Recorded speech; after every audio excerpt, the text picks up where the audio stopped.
Okay, don't know what you can see of me here. It's been a while, guys. Me and Jeff, there we go. That's my good friend Jeff. We're on the Garden City Skyway heading southwards because anywhere north of Hamilton and Guelph is snowed in. It's a pretty nasty winter. It's been really, really cold. Snow squalls last night coming in from Goderich. So I'm surprised to see there's nothing down here, which is great.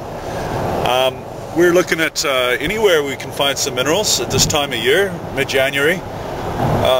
Probably the Montrose. We're going to have a look at Montrose Occurrence because we've had some great successes there in the past, and then we're going to probably drop by and have a look at the Queenston Quarry.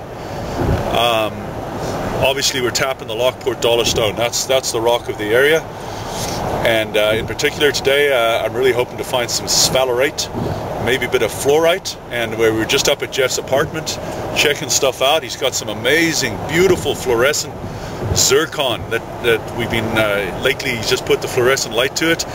Where did we get it? Where was the zircon from? Cool Lake. Cool Lake, yeah. We got the zircon from Cool Lake. We didn't find any fluorescence on what we got from the Sarnak mine, but Cool Lake's got some amazing mustard colored fluorescence. So I think I'm going to put up a picture right here just so you can see it, see what it looks like. There we are on Montrose Occurrence, guys. Look at this. The whole hill is bare of snow. Middle of January. Okay, I just caught this here. Sadly, you didn't hear what he just said. I'm having to talk him out of digging into this rock right on the edge of the parking lot. Jeff, Rockhounds are law-abiding people. You should be ashamed of yourself. So where you got your gypsum here and little tiny crystals, that's pretty well telling you what else is inside the rock. So I don't see this as a major, like a really good rock to chip into and spend my time on, because you know everything's going to be small. Small on the outside, it's going to be small on the inside. So here's what I'm thinking. I can see a fissure in there leading from the back of this pocket deeper into the rock.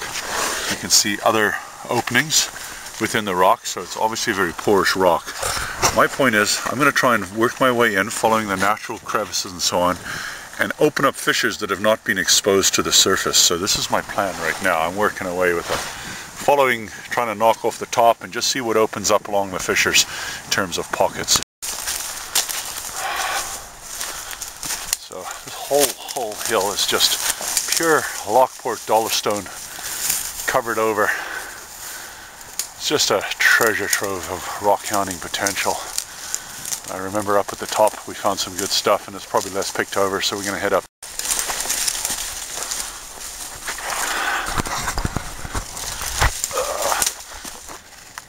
Okay, there's lots of little calcite, tiny dogtooth spars here. It's a good area.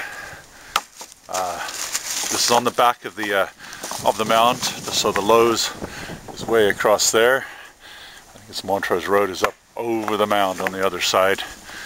So in order not to be wasting your time, you've already got to be picking the right kind of rock to look for your specimens in at the Montrose Occurrence. So right away, I'm seeing this rock here. It's a lot more pocked than other stuff. I'm already seeing some decent sized calcites, a little bit of sphalerite in there.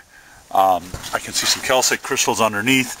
So basically, pick your right spot. Don't waste your time just randomly wandering through the rubble. It's the big pieces with the vugs is where you want to start looking. Check out the fluorite. Oh, beautiful. Yeah. See, I'm chiseling away here, trying to get that loose, trying to get that off. Looks like there's a cavity underneath it. So I'm hoping there's fluorite in the cavity underneath as well. Time will tell. So I managed to extract it whole. It's probably the nicest thing I found today for sure. But it's a very likely area, so I'll just keep chipping at the vugs here, seeing what pops out. Where there's some fluorite, there will be more. Same with the sphalerite. Some sphalerite, there will be more. And I mean, you look up here, you see the calcite. You pretty well know all the pockets in this big piece of rock will be filled with calcite crystals about that size. And the deeper you go in, likely the bigger they'll be. You know, I'm almost wondering if the coral, the spongy coral, is acting like a wick. And it's, when the hot brines were there, I wonder if it worked and just drew the fluoride up, or the sphalerite, the zinc sulfides up through the actual spongy coral and deposited it, you know? I mean, the best fluorites that I find here usually are sitting on top of a really porous looking coral. I have been working long and hard on the edge of this rock. I'm opening a vug, which I have high hopes for. I can see some really nice calcite deeper in. There's a nice little apricot colored spine. Man, it's a long process, but this is really kind of beautiful. It's like a bud.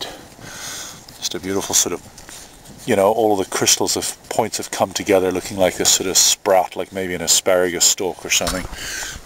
So here's what's come out. Not as intact as I wanted, but it's still not bad. It's kind of beautiful, actually. A lot of work. And this here, this whole face, there's a face inside there. You pretty well guarantee there's a ton more of it all along there. I'm cold and I'm tired, and I think I'm going to call it a day. I'm going to leave this right here, okay? This is not a bad thing. If you can cleave that off like that, if you can knock it right off, you're going to find some real nice stuff along that cleavage face there, or at least that sort of plane. So I'm leaving it for you. Have a look around. You can see more or less where I've got it sitting. It's across from, I don't know, maybe you can't see it. That should tip you off as to where it is, right? And this whole boulder, you take that apart, you'll find all sorts of wonderful things in it, right? Rick, remember that boulder. That's why you know where this boulder is.